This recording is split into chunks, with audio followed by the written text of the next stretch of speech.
आज के इस वीडियो में एंटरटेनमेंट के साथ साथ आप लोगों के लिए एक सरप्राइज है, तो इस वीडियो को एंड तक देखना मत भूलिएगा। What if Hulk and Thor were in civil war के फर्स्ट पार्ट को इतना प्यार मिला एंड स्टोरी मोड की इतनी रिक्वेस्ट है कि बॉस इसके ऊपर तो वीडियो आना ही था। जिन लोगों ने इसका फर्स्ट पार्ट नहीं देखा है उन्हें मैं बता दूं कि उस वीडियो में बेसिकली हमने ये डिस्कस किया था कि मेरे हिसाब से हल्क किसके साइड होता एंड थॉर किसके साइड होता, जिससे कुछ लोगों ने अग्री किया तो कुछ लोगों ने नहीं किया, जिसमें कोई दिक्कत वाली बात नहीं है, सबके अपने ओपिनियन है। बट इस वीडियो की कहानी मेरे हिसाब से है तो उस वीडियो का जो कंक्लूजन था उसी को मैं यहाँ पे यूज करने वाला हूँ। So without wasting any more time let's begin. कहानी स्टार्ट करने से पहले मैं आपको बता दूं कि मे बी हमारी ये कहानी मार्वल मल्टीवर्स में किसी एक टाइमलाइन में हुआ हो जहाँ पे हल्क एंड थॉर सकार में नहीं जाके गिरते हैं, एंड ऐसा करने के लिए हमें एज ऑफ अल्ट्रॉन की एंडिंग में थोड़ा सा चेंज लाना होगा, जहाँ हल्क क्विंजेट को लेकर किसी पोर्टल से सकार में जाके नहीं गिरता है बल्कि वो बांडा सी में जा गिरता है, जिसको निक फ्यूरी ने मूवी के एंड में पॉइंट आउट भी किया था। एंड नताशा और टोनी को उसको खोजने के लिए भेजते हैं। वो दोनों लोकेशन में पहुंचते हैं पर वहां पे हल्क मौजूद नहीं होता है। वो आसपास के आइलैंड को छान मार देते हैं, तभी वहां पे ब्रूस उन्हें बेहोश मिलता है, जिसके बाद वो लोग उसे होश में लाते हैं और फिर ब्रूस बताता है कि मुझे ऐसे किसी आइलैंड में रहना चाहिए क्योंकि साउथ अफ्रीका में जो हुआ वो दोबारा नहीं होना चाहिए। जिस पर टोनी कहता है कि हमारे पास वेरोनिका है तो क्या सोचना, प्लस साउथ अफ्रीका में जो हुआ उसके बाद से वेरोनिका को अपग्रेड कर देंगे, तुम चिंता मत करो बैनर, बाकी हम संभाल लेंगे। बट ब्रूस जो इतने सालों से हल्क को अपने अंदर दबा कर रखा हुआ था वो मानने को तैयार नहीं था, तो टोनी ने उस आइलैंड को ही खरीद लिया और वहां पर बैनर के लिए लैब बना दिया, प्लस हल्क बस्टर को वहां पे इंस्टॉल कर दिया इन केस अगर बैनर आउट ऑफ कंट्रोल हो जाए तो उसको रोकने के लिए वहां पे हल्क बस्टर रहे, प्लस एवेंजर्स को इंफॉर्मेशन टाइमली मिल जाए। वहीं दूसरी ओर थॉर बाकी रेलम्स में अपने सवालों के जवाब के लिए जाता है एंड कैप्टन अमेरिका और नताशा अर्थ में रह के जो नए अवेंजर्स है उनको ट्रेन करते हैं। कुछ समय बाद हेमडाल थॉर को एसगार्ड बुलाता है ताकि वो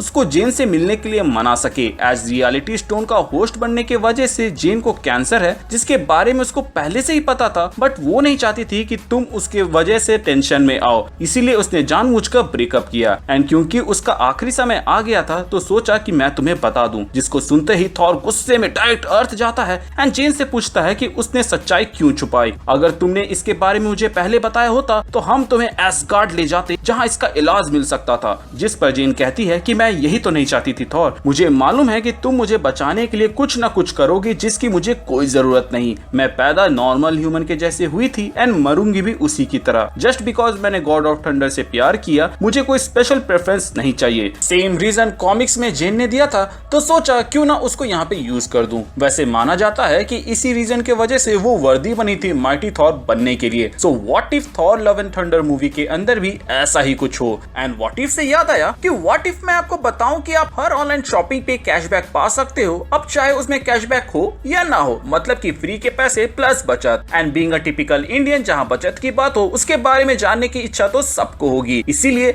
मैं थोड़ा सा समय निकाल कर आपको कैश करो के बारे में बताना चाहूंगा। आपको तो पता होगा ही कि अमेजॉन, मिंत्रा, अजियो जैसे 1500 वेबसाइट पर सेल्स चल रही हैं। अब चाहे खरीदना हो थॉर का हथौड़ा या जेन जैसी क्यूटी के लिए कोई गिफ्ट, आपके हर एक शॉपिंग पे मिलेगा आपको कैशबैक। कैशबैक मतलब असली कैश, मतलब कि सेल के ऊपर एक्स्ट्रा पैसे जो आप अपने बैंक में भी ट्रांसफर करवा सकते हो। आपके हर एक daily essentials, luxury and electronics पे ही नहीं बल्कि आपके बिल पेमेंट्स, रिचार्ज और इवन स्विगी के ऑर्डर पर भी आपको मिलेगा कैशबैक, क्योंकि कैश करो देता है फ्री के पैसे हर ऑनलाइन शॉपिंग पर। और इसमें खुद हमारे देश के सबसे बड़े इंडिया के असली सुपर हीरो और इंडस्ट्रियलिस्ट मिस्टर रतन टाटा ने खुद फंड किया है। तो करना कुछ नहीं है, बस डिस्क्रिप्शन में दिए गए लिंक से कैश करो ऐप को डाउनलोड करो, या फिर आप कैश करो ऐप को प्ले स्टोर या ऐप स्टोर से डाउनलोड कर सकते हो। यूज कीजिए मेरा कोड कैप्टन25 साइन अप के टाइम और फिर आप पाओगे ₹25 का बोनस इंस्टेंटली। फिर कोई भी वेबसाइट सेलेक्ट करो, जैसे कि मैं अमेजॉन सेलेक्ट कर रहा हूँ, फिर ऑरेंज बटन पर टैप करो, इससे आप सीधे उस वेबसाइट पे पहुंच जाओगे। बस अब प्रोडक्ट्स को कार्ट में ऐड करो और पेमेंट करने के बाद आप कैश करो में माई अर्निंग सेक्शन में जाकर अपना कैशबैक चेक कर सकते हैं। जब आपका कैशबैक कंफर्म हो जाएगा तो आप उसे सीधा अपने बैंक अकाउंट में ट्रांसफर कर लीजिए या फिर उसे अमेजॉन गिफ्ट वाउचर में कन्वर्ट कर सकते हैं। तो डिस्क्रिप्शन में दिए गए लिंक या रेफरल कोड को यूज करो और ₹25 का इंस्टेंट बोनस कमाएं। तो अब बढ़ते हैं कहानी के मेन पार्ट की ओर, जो की है सिविल वॉर के इवेंट्स। इसके इवेंट्स तक ब्रूस हल्क के ऊपर काबू पा लेता है एंड जब मन तब वो हल्क बन सकता है, जैसे कि एवेंजर्स मूवी के अंदर था। वहीं दूसरी ओर थॉर भी जेन के साथ अर्थ में ही मौजूद रहता है, जबकि एसगार्ड में लोकी ओडिन बनकर राज कर रहा होता है। कुछ समय बाद वो लेडी सिफ एंड हेमडाल को बैनिश कर देता है। तभी लेगोस में वो घटना घटती है जिसके बाद सोकोविया एकॉर्ड सामने आता है, जिस पर सब लोग अपना पक्ष वैसे ही रखते हैं जैसे मूवी में रखा था। पर यूएन के हमले के बाद थॉर का ध्यान इस पर जाता है। वो ब्रूस को कांटेक्ट करने की कोशिश करता है वाया सेल्विक। एस थॉर 1 में सेल्विक ने कहा था कि वो बैनर को जानता है, बट नाकाम होता है क्योंकि ब्रूस कहाँ है ये सिर्फ Steve, Natasha, Nick Fury and Tony को पता था। वेल, जब तक थॉर को सारा माजरा पता चलता है तब तक एयरपोर्ट बैटल सीन आ जाता है, जहाँ पर फर्स्ट हाफ वैसा ही होता है जैसा कि मूवी में हुआ था, लेकिन जिस तरह विजन बैटल लेट से ज्वाइन करता है उसी तरह इस बार उसके साथ ब्रूस हल्कबस्टर आर्मर के साथ लेट से ज्वाइन करता है और आते ही कहता है तुम्हारी टीम आउटमैच्ड है, सरेंडर कर दो एंड बांस को हमारे हवाले कर दो। हमें हार्ड वे पे उतरने पे मजबूर मत करो कैप्टन, क्योंकि अगर बात बिगड़ी तो यहाँ हल्क आएगा एंड बिलीव मी कैप्टन, तुम हल्क को यहाँ नहीं देखना चाहोगे। जिस पर कैप्टन मुस्कुराता है एंड कहता है कि डॉक्टर बैनर ये तुम्हारी लड़ाई नहीं है। जिस पर बैनर कहता है ऑफ कोर्स कैप्टन ये है। बांस को रॉस के हवाले करके मैं ये साबित करूंगा कि अब मैं वो मॉन्स्टर नहीं रहा जो कि दुनिया मुझे सोचती है। जिस पर कैप्टन कहता है कि दूसरों के सामने वैलिडेशन पाने के चक्कर में तुम अपनों के खिलाफ लड़ोगे बैनर। जब 2 बार दुनिया को बचाने के बाद भी हल्क को एज अ हीरो रिकॉग्निशन नहीं मिला तो बांस को रॉस के हवाले करने पे कुछ भी नहीं मिलेगा। वैसे भी असली मुजरिम कोई और है। तभी टोनी बात काटते हुए कहता है कि दोस्ती ने तुम्हें अंधा कर दिया है कैप्टन, और इसके बाद वो उसके और चार्ज इन कर देता। लेकिन तभी वहां पे गॉड ऑफ थंडर थॉर आ जाता एंड आते ही सबसे पहले वो वेरोनिका को डिस्ट्रॉय करता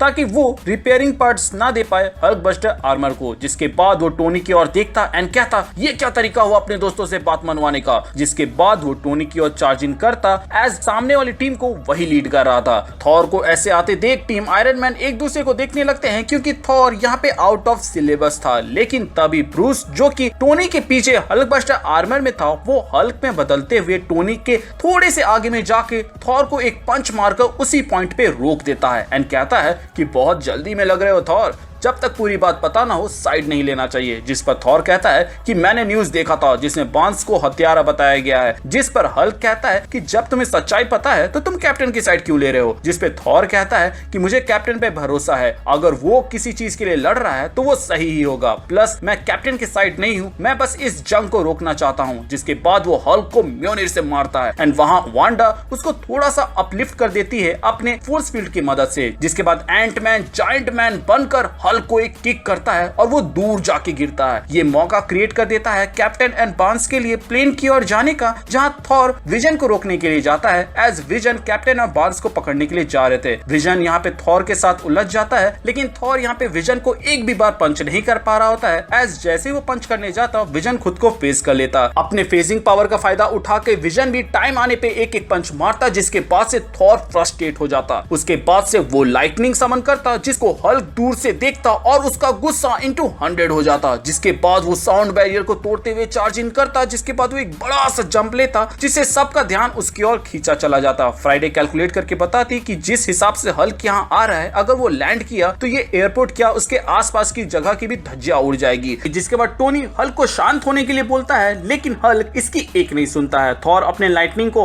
हल्क की ओर टारगेट करता है, लेकिन वो उससे थोड़ा सा भी स्लो नहीं होता है। यहाँ पे थॉर सोचता है कि अगर वो अपनी लाइटिंग पावर को और बढ़ाएगा तो प्रॉपर्टी लॉस होगा, तो ऐसे में सबसे बेस्ट ऑप्शन और सबसे कम डैमेज उसको हवा में ही रोकने से होगा। इसीलिए वो अपने म्योनिर को घुमाता है और उसकी ओर उड़ जाता है। टोनी वेरोनिका को कहता है कि हल्क को कैद करने के लिए जो केज बनाया था उसका 5वां वर्जन को हल्क एंड थॉर के कोलिजन पॉइंट पर जाकर उसी वक्त फॉर्म करना जब थॉर एंड हल्क कोलाइड करे। कैप्टन वांडा को कहता है कि जब थॉर एंड हल्क कोलाइड करे तब एक फोर्स फील्ड बना देना ताकि ज्यादा डैमेज ना हो। जिस पर वांडा कहती है कि मैं ये नहीं कर सकती, क्योंकि मूवी के स्टार्टिंग में ही हम लोगों ने देखा था कि वो एक बॉम्ब ब्लास्ट को कंटेन नहीं कर पाई थी, लेकिन यहाँ पर तो थॉर और हल्क हैं। जिसके बाद विजन वहां आता एंड कहता कि मैं तुम्हारी काबिलियत से रूबरू हूँ वांडा, तुम ये सब कर सकती हो, बस सारा फोकस उनको कंटेन करने में लगाना, वरना जिनके लिए तुम लड़ रही हो वो भी नहीं बचेंगे। इतना काफी होता है वांडा को मोटिवेट करने के लिए। एंड जैसे ही हल्क एंड थॉर कोलाइड करते हैं और उसके बाहर हल्क का केज फॉर्म हो जाता है, वांडा उसके बाहर एक फोर्स फील्ड बना देती है उनको कंटेन करने के लिए। But Thor and Hulk Hulk का इम्पैक्ट इतना ज्यादा होता है कि हल्क का केज टूट जाता है, बट किसी तरह थॉर एंड हल्क को वांडा कंटेन करने में कामयाब होती है। वो धीरे धीरे उनको जमीन में ला रही होती है, तभी वो कोलैप्स कर जाती है। विजन उसे पकड़ता है और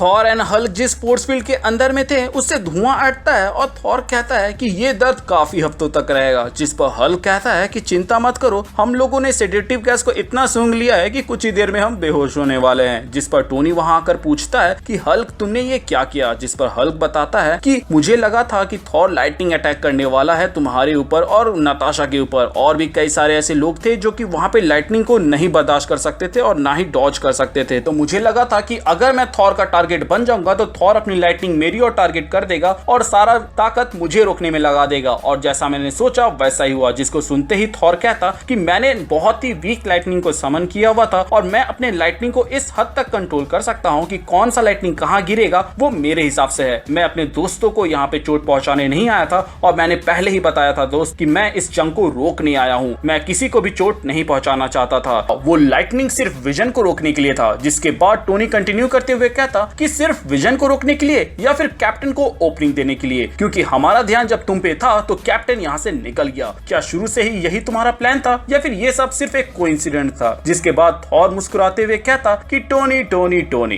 तुम हमारी टीम के सबसे इंटेलिजेंट और जीनियस बंदे हो, बट कैप्टन एक सोल्जर और एक बेहतरीन टैक्टिशियन है। वो जानता था कि तुम हल्क को इसमें जरूर घसीटोगे एंड इसीलिए उन्होंने हमसे कांटेक्ट किया और कहा कि मुझे सिर्फ हल्क को रोके रखना है, जिसके बाद से सबका ध्यान हम दोनों के फाइट में आ जाएगा और यहीं पे उन्हें ओपनिंग मिलेगा बांस को अपने साथ ले जाने का। उन्होंने पहले ही मुझे क्लियर इंस्ट्रक्शन दे दिए थे कि जब तक टोनी अपने सारे कार्ड शो नहीं करेगा तुम एंट्री मत लेना, and there was no chance कि मेरी और हल्क की लड़ाई सबका ध्यान ना खींचे, लेकिन हल्क का ऐसा करना अनएक्सपेक्टेड था। मुझे मालूम है कि डीप डाउन तुम भी जानते हो कि कैप्टन इस हद तक कभी नहीं जाता अगर उसकी बातों में थोड़ी सी भी सच्चाई नहीं होती। मुझे उम्मीद है कि तुम सच्चाई का पता लगाओगे। इसके बाद थॉर वहाँ पे बेहोश हो जाता और जब उसे होश आता तो वो जेन के पास चला जाता। टोनी सच्चाई का पता लगाता जहाँ पे उसे पता चलता कि असल में जेमो ने बांस का रूप लेकर वो बॉम्ब ब्लास्ट किया था। ब्लैक विडो ब्लैक पैंथर को रोकती जिस तरह मूवी में हुआ था, हॉकाई ईएमपी एरो का यूज करके वॉर मशीन को रोकता, एंटमैन एंड स्पाइडरमैन एक दूसरे में बिजी होते, विजन वांडा के साथ बिजी होता, वहीं दूसरी ओर टोनी बिजी था कोलिजन के टाइम में केज बनाने के लिए, क्योंकि वो उसके गाइडेंस के बिना नहीं हो पाता। आगे की कहानी वैसी ही होती जैसे कि सिविल वॉर में हुई थी। एज कहानी का नाम कैप्टन अमेरिका सिविल वॉर है, ना कि Hulk versus Thor civil war. इसीलिए हम लोगों ने थॉर एंड हल्क का इन्वॉल्वमेंट इतना ही रखा जिससे मेन स्टोरी से कहानी ना भटके। Plus Thor and Hulk actually में अगर लड़ते तो भैया एयरपोर्ट छोड़िए वो जर्मनी बचता कि नहीं मुझे ये बताइए। इसीलिए मैंने दोनों की फाइट को बहुत ही मिनिमम रखा। सच बताऊं तो इस व्हाट इफ ने मुझे एहसास करवाया कि बॉस जितने पावरफुल कैरेक्टर आप डालोगे ना उतना मुश्किल होता है कहानी को हैंडल करना। आपका क्या मानना है आप हमें कमेंट सेक्शन के जरिए बता सकते हैं। और हाँ, मैंने अपने कैप्टन्स के लिए गिव अवे रखा है। आप में से 5 लकी विनर्स को ₹200 का Amazon गिफ्ट कार्ड मिलेंगे। तो बस साइन अप करो ऑन कैश करो दी गई लिंक से, या आप डाउनलोड करो कैश करो प्ले स्टोर या ऐप स्टोर से और यूज करो मेरा कोड कैप्टन25 साइन अप के टाइम और सीधा ₹25 बोनस कमाओगे। साथ ही साथ आप गिव अवे में भी शामिल हो जाइएगा, लेकिन अपने चांसेस को बढ़ाने के लिए आप कैश करो के थ्रू एक छोटा सा ट्रांजैक्शन कर सकते हैं, जिससे आपकी जीतने की पॉसिबिलिटीज और भी ज्यादा बढ़ जाएगी। तो भाई ऐश करो कैश करो।